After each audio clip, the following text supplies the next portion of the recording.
Let's for a moment change tact and bring in the industry point of view. Sanjiv Goenka, founder and chairman of RP Sanjiv Goenka Group, joins us.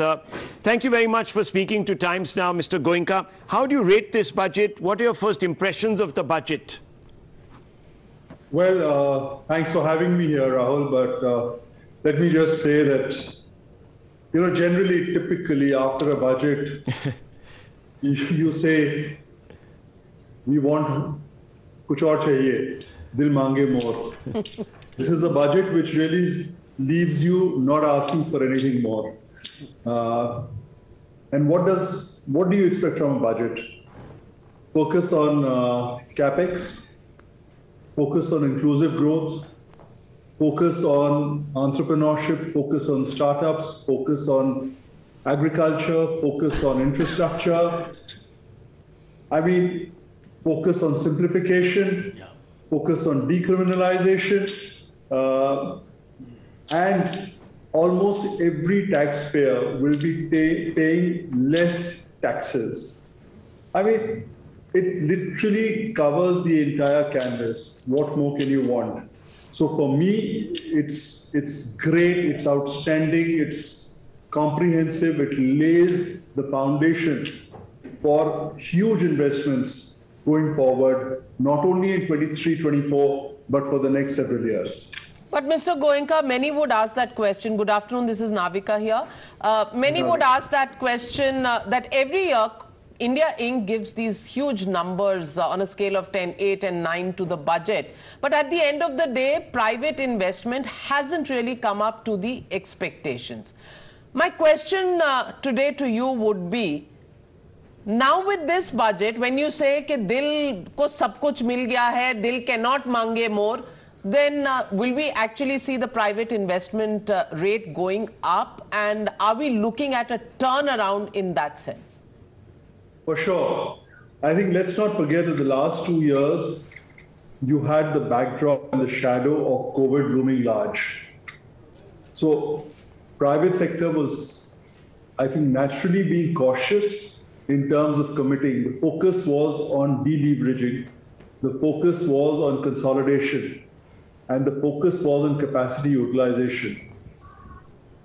All that has happened in the last 2 years.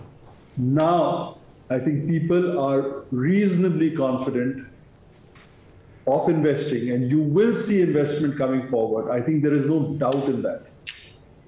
Okay, so if that's the thumbs up coming in from India Inc., that's the thumbs up coming in from most economists, of course with some reservations from Dr. Mehrotra. Yes, Sanjay Jha, where do you stand on this budget?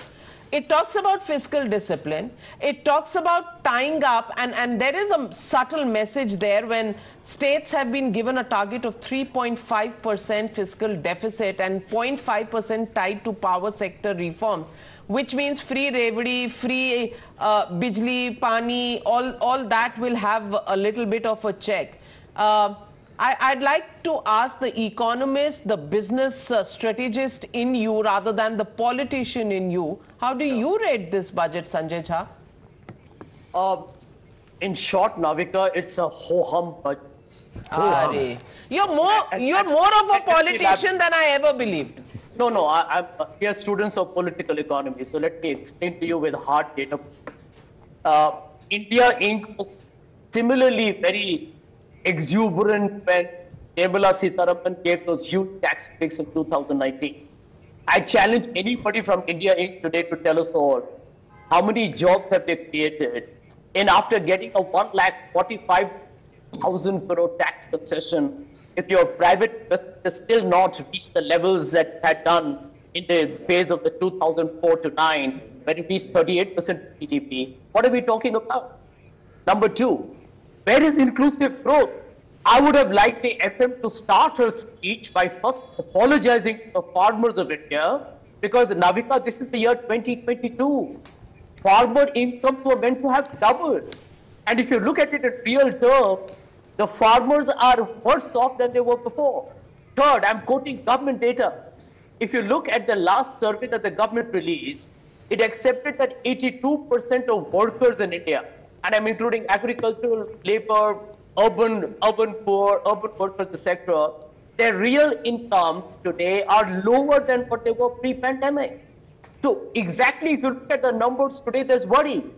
Point number 4, even on Manrega, the number of households covered are lower in 2022 than they were. Okay, so you've given. Let me bring in Sanjiv Goenka once more. One second, Sanjay. These are important statistics. Let me just bring him because, look, if you are pinning your hopes on growth to get you out of trouble, Mr. Goenka, as the government is sort of betting on, and that's why they're investing in capex, etc. As a businessman who is going to obviously take the baton forward by investing, what is it in this budget for a businessman like you that makes you say, well, we couldn't have asked for more?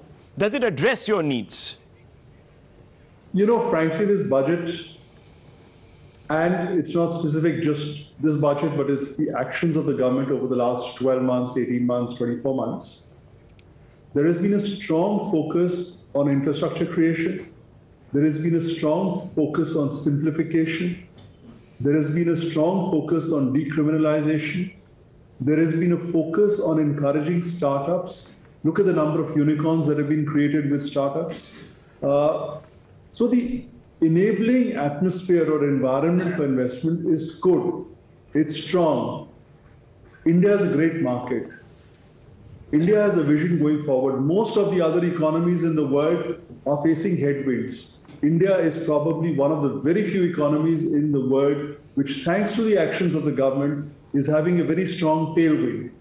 So as a businessman, you're going to look at where you're going to get maximum returns. And frankly, India is the place where you get maximum returns at this point in time. So there is no logic for you not to invest in India. Well, thank you. But then, Mr. Goenka, the criticism has been that the investment hasn't come forward and high net worth individuals are moving out of the country. That's been the criticism.